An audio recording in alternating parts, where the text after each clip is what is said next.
100 jours pour booster votre chiffre d'affaires. Vendre mieux, pas forcément plus.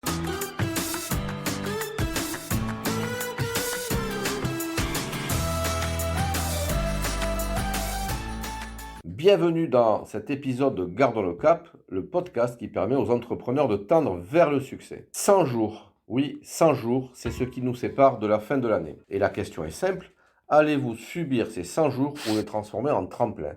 Surtout que la conjoncture, vous la connaissez tous, elle est vraiment pas simple. Et souvent en septembre d'ailleurs, les entrepreneurs veulent tout rattraper. Ils se disent, il faut que je vende plus vite. Mais c'est une erreur. La clé, ce n'est pas vendre plus, c'est vendre mieux. Mais si vous vendez plus, c'est mieux. Alors là, c'est le bouquet. Et dans cet épisode, je vais vous montrer comment. Je vous donne un exemple.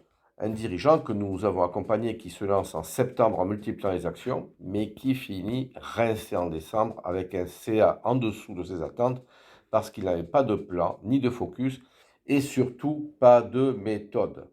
La dispersion coûte plus cher que la baisse des clients. Alors la première étape, j'ai envie de vous dire, c'est savoir où vous en êtes. En fait, combien de dirigeants d'entreprise me disent en septembre, je veux faire plus 20 de CA, alors c'est en septembre, ça peut être en janvier d'ailleurs, peu importe, mais souvent, septembre, c'est aussi un moment clé parce qu'on veut finir la fin de l'année.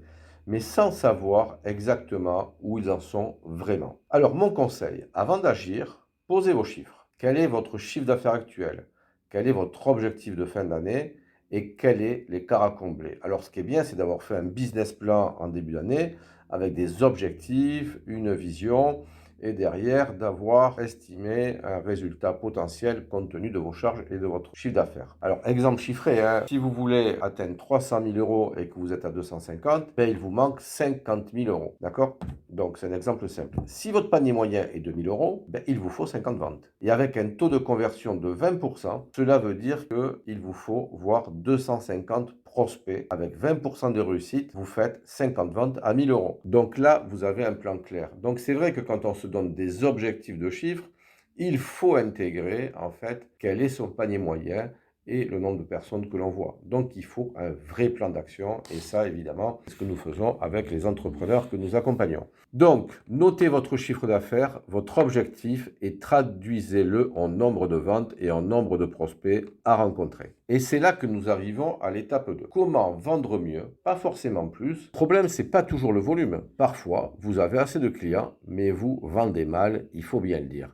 Ça veut dire qu'il vous manque les conditions générales de vente, vous n'avez pas calculé votre marge, vous faites des rabais, vous n'avez pas actualisé vos prix de revient, etc., etc.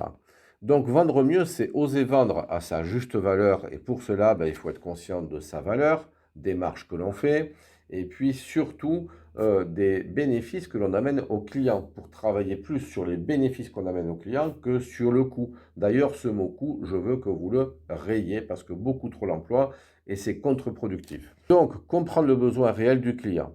Qu'est-ce qu'il souhaite vraiment et quels bénéfices vous allez lui amener. Et à partir de là, vous allez pouvoir construire un argumentaire qui parle de solutions, pas de produits, mais attention, l'argumentaire, c'est beaucoup de questions.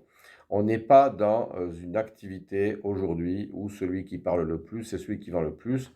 La vente, c'est l'écoute, mais nous y reviendrons. Vous parlez d'un client qui multiplie les rendez-vous sans conclure. C'est positionné sur son écoute, sur sa posture, sur ses questions. Résultat, plus 30% de taux de transformation en 2 mois. En fait, c'est pas celui qui parle le plus qui vend, c'est celui qui écoute le mieux. Nous arrivons à l'étape 3. L'étape 3, en fait, c'est le triptyque attirer, convertir, valoriser.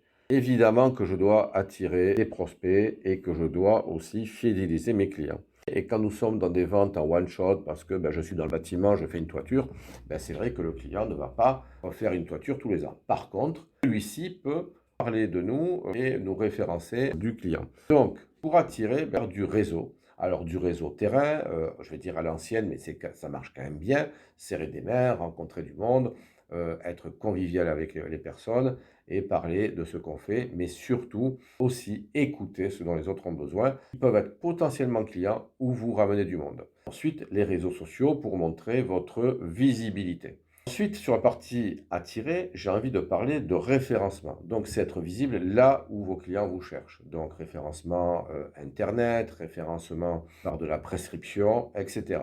Et puis, pourquoi pas, de la pub ciblée en investissant intelligemment. Donc, soyez présents là où vos clients sont déjà, là où vos prospects vous attendent. Il y a des gens qui vous attendent, mais vous ne le savez pas. Donc, je vois parfois des entrepreneurs qui restent enfermés chez eux. Soyez tout le temps sur le terrain. Aujourd'hui, l'entrepreneuriat, c'est être dehors en écoute. Deuxième point, convertir. Alors oui, convertir, en fait, c'est construire une trame de questions.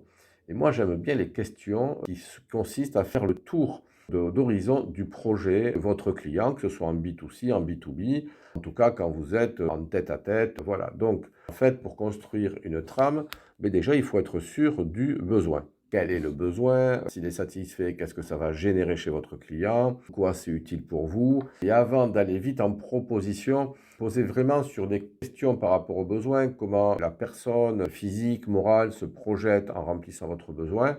Et derrière, vous allez poser d'autres questions parce que c'est utile de connaître le timing, l'urgence, qui décide, comment c'est décidé, quels sont les critères de décision. Les critères de décision, c'est vraiment fondamental parce que imaginez un prospect que vous avez et qui va choisir le bas prix, quoi qu'il en coûte. Ben en fait, vous, si vous êtes positionné plus haut de gamme, jamais cette personne vous choisira. Donc derrière, c'est à un moment donné la question du type et quels sont vos critères de décision. Et on peut même rajouter, est-ce que vous faites partie des gens qui cherchent toujours le bas prix parce que vous préférez consommer souvent de la même chose et à changer, ou vraiment investir sur quelque chose de qualité. Et à ce moment-là, je suis la solution pour vous. Vous voyez? Donc, alors, je grossis un peu le trait dans les questions, mais vous m'avez compris. C'est important parce que je vois trop de personnes qui font des ventes sans cibler leur clientèle et derrière ne pas avoir peur de dire, écoutez, vous ne nous choisirez pas parce que nous serons peut-être trop chers pour vous et peut-être que j'irai pas plus loin. Vous voyez, donc derrière, c'est des questions qui vont impacter le client. Ensuite, quel budget a-t-il prévu? Est-ce qu'il a déjà fait appel à des personnes de notre métier? Voilà, tout un tas de questions qui vont voir si la personne que vous avez en face de vous est familiarisée avec vous, si elle est vraiment motivée et surtout si elle a le pouvoir de décision pour éviter de travailler pour rien. Alors évidemment, il y a beaucoup d'autres questions que je ne vais pas aborder là, mais qui sont très puissantes parce qu'elles permettent de construire un argumentaire et permettent de faire prendre conscience au client qu'il a vraiment besoin de vous en fait. Parce que plus vous posez des questions, plus vous vous mettez dans la posture d'un médecin qui fait son diagnostic par rapport à votre métier. Derrière, vous allez vraiment creuser le besoin profond, souvent différent du besoin exprimé. Et là, c'est tout l'art de la conversion du prospect en client, c'est quand vous comprenez son besoin profond. Je vous donne un exemple. Hein. Vous avez un prospect qui vous dit, moi je veux plus de clients. Mais en réalité, il veut plus de clients rentables. D'accord? Quelqu'un qui va vous dire, je veux une maison confortable, etc. Si vous êtes dans le bâtiment, derrière, ça ne veut rien dire. Donc, il va falloir vraiment poser des questions pour savoir c'est quoi pour lui le confort. Bon, évidemment, toutes ces questions peuvent s'approfondir. Hein, nous les approfondissons en formation avec nos clients. Donc, en fait, un bon négociateur ne vend pas un produit, il révèle une solution. Ça veut dire que quand quelqu'un vous demande quelque chose, réfléchissez à comment vous pouvez lui amener une solution différente. Je vous donne un exemple qui me concerne. Quand j'ai fait construire ma maison il y a plus de 10 ans maintenant, on avait oublié avec ma femme de mettre protège au soleil sur la terrasse. Et puis c'est vrai, on n'y avait pas pensé du tout et on s'est dit, tiens, on va acheter un store. Et en fait, la personne qui est venue a posé des questions et elle nous a vendu une pergola bioclimatique. Et c'est vrai qu'on n'y avait pas pensé du tout et ça nous a coûté plus cher, mais au final moins cher en termes d'utilité parce que c'est ce dont nous avions besoin. Et enfin, valoriser. Valoriser son travail et arrêter de se brader. S'il vous plaît, pitié, ne vous bradez pas. Je vois tellement de gens aussi parce qu'il y a le complexe de l'imposteur, parce qu'il y a la légitimité, parce qu'il y a la concurrence, qu'on se brade. Les personnes qui se bradent ne durent pas longtemps. Donc, le travail qu'on propose, nous, c'est vraiment de travailler sur la valeur qu'on vend à condition qu'il y en a. Donc, apporter de la clarté sur la valeur livrée, c'est un point fort de vendre. Apporter de la clarté sur sa valeur livrée est un facteur clé de succès pour votre entreprise. Je donne un exemple, on a accompagné un consultant qui a augmenté ses prix de 20%. Et curieusement, contrairement à ce qu'il pensait, il a signé beaucoup plus parce que ses clients percevaient plus de sérieux. Donc, il a pu choisir ses clients, il a pu aller dans plus d'efficacité dans son business et derrière plus de rentabilité, puis il a embauché et il est parti sur de la croissance. Le prix qu'on vous paye reflète plus votre posture que votre produit. C'est là que nous arrivons sur l'étape 4. Amener plus de clarté sur les bénéfices que vous vendez. Rappelez-vous, nous ne vendons pas des fonctionnalités, nous vendons de la clarté. Un client ne veut pas votre produit, il ne veut pas le produit. Ce qu'il veut, c'est résoudre son problème et atteindre son objectif. Par exemple, moi, quand je vais acheter une voiture, le commercial, moi, je me fous clairement qu'il m'explique comment ont été fabriqués les sièges, le volant, etc. Ce que je veux savoir, c'est la performance, l'économie de carburant, savoir les capacités de freinage, l'espace, l'ergonomie à l'intérieur. Après, qui m'explique Pierre-Paul ou Jacques qui construit la voiture de telle manière, je m'en fous clairement. Donc derrière, c'est quel est le bénéfice du produit que je vends. Voilà, donc alors le bénéfice, ça peut être éviter quelque chose, éliminer une situation qui est difficile, qui est douloureuse. Je donne un exemple. Quelqu'un qui a une fuite dans sa maison, c'est pénible, donc il va appeler quelqu'un pour lui réparer. J'élimine une situation, ok? Voilà, c'est ça que ça veut dire. Qu'est-ce que vous pouvez faire gagner comme temps à vos clients? Qu'est-ce que vous pouvez faire gagner comme argent?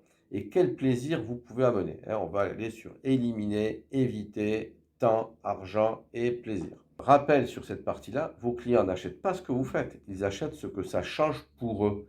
Quelle transformation vous amenez pour eux? En quoi vous améliorez leur vie par rapport à ce que vous faites? Ça peut être juste du plaisir. J'achète des frais pour me faire plaisir. Je vais dans un bon resto pour me faire plaisir. Je vais faire des travaux chez moi pour me faire plaisir. Vous voyez? Donc c'est très vaste. Réfléchissez à cela. Lors de l'étape 5, il va s'agir d'être maître de soi. Et l'idéal, c'est de se mettre en posture d'écoute active. En phase de négociation, le pire, c'est de se perdre sur ses émotions. Quand le client hésite, objecte, négocie, ce n'est pas une attaque, c'est une étape normale. Il faut se dire que vous avez en face de vous quelqu'un qui ne connaît pas forcément vos pratiques et qui va investir. Et la question que se pose la personne, c'est est-ce que le prix que je vais payer est en adéquation avec ce que je vais payer? Qu'est-ce que je vais y gagner? On revient sur l'étape 4. Qu'est-ce que je vais y gagner? Et c'est vraiment normal. Et quand vous avez des objections, quand vous voyez que la personne hésite, etc., dites-vous que c'est normal et que ça se passe toujours comme ça. Et celui qui reste calme, posé et imperturbable gagne. Moi, souvent, d'ailleurs, quand je fais des propositions, on me dit, ah là là, c'est un investissement. Je dis, mais c'est normal que vous posiez cette question. Vous avez une entreprise et c'est normal que celui qui vous accompagne vous amène une plus-value et on ne se connaît pas trop. Donc vous avez le droit de vous poser des questions. Maintenant, si je suis là depuis longtemps, c'est peut-être que j'ai aidé beaucoup d'entreprises. Donc, je le répète, celui qui reste calme, posé et imperturbable gagne. Ça veut dire qu'il reste en écoute active. Donc, moi, ce que je conseille, c'est préparer 5 objections pour répondre à l'avance sur c'est cher, sur votre concurrent fait mieux, sur votre concurrent est moins cher, sur j'ai déjà quelqu'un à qui je suis habitué, etc. Et ce que je peux vous dire, c'est que les meilleurs négociateurs ne sont pas les plus bavards, ce sont les plus stables. Donc, ayez toujours une posture centrée sur la personne, le regard droit dans les yeux, avec de l'empathie, et derrière, acceptez ce qu'il vous dit et ensuite expliquez pourquoi vous vous attendez à ce qu'il vous dit et puis rembrayez sur les bénéfices et sur des questions toujours pour renvoyer la balle. Voilà, donc là, derrière, vous avez 5 points vraiment à connaître pour votre mini-plan à 100 jours. Le 1, c'est connaître ces chiffres, donc où j'en suis, où je veux aller, quel est mon panier moyen et combien de ventes il faut que je fasse. Dans le combien de ventes il faut que je fasse, combien de personnes il faut que je vois pour convertir et arriver aux chiffres que je souhaite réaliser. Ensuite, comment vendre mieux et pas plus. Mais si c'est plus, pourquoi pas, à condition de ne pas s'emballer. Ensuite, comment attirer, convertir et valoriser. Mettre de la clarté dans ses messages sur les bénéfices de ses clients et rester maître du jeu. Alors, je vous propose pour finir un petit exercice. Prenez une feuille et notez votre objectif de chiffre d'affaires d'ici décembre, le nombre de ventes nécessaires, de services, de produits, que vous soyez sur de la vente en ligne, sur de la vente en magasin, sur de la vente de services, de chantier, peu importe. Et notez les 3 actions immédiates pour attirer, convertir et valoriser. Et puis, si vous voulez, vous mettez des commentaires ou vous nous contactez et on pourra échanger dessus parce que je vous rappelle que vous pouvez avoir des rendez-vous gratuits. Donc, il reste plus de 100 jours. Ce n'est pas le moment de s'éparpiller, c'est le moment de piloter et de vendre mieux. Et si vous voulez aller plus loin et repartir avec un plan commercial prêt à l'emploi, rejoignez notre formation Booster votre chiffre d'affaires les 30 septembre et 1er octobre. En 2 jours, vous aurez un diagnostic clair de votre efficacité commerciale, un argumentaire qui convertit, une méthode pour vendre à votre juste valeur. Le lien est en description. Les places sont limitées. Je vous dis à très vite pour le prochain podcast où nous parlerons de la conjoncture et de la cohésion d'équipe pour aller encore plus loin. Parce que seul, on va plus vite, mais à plusieurs, on va plus loin. Ciao, ciao les amis!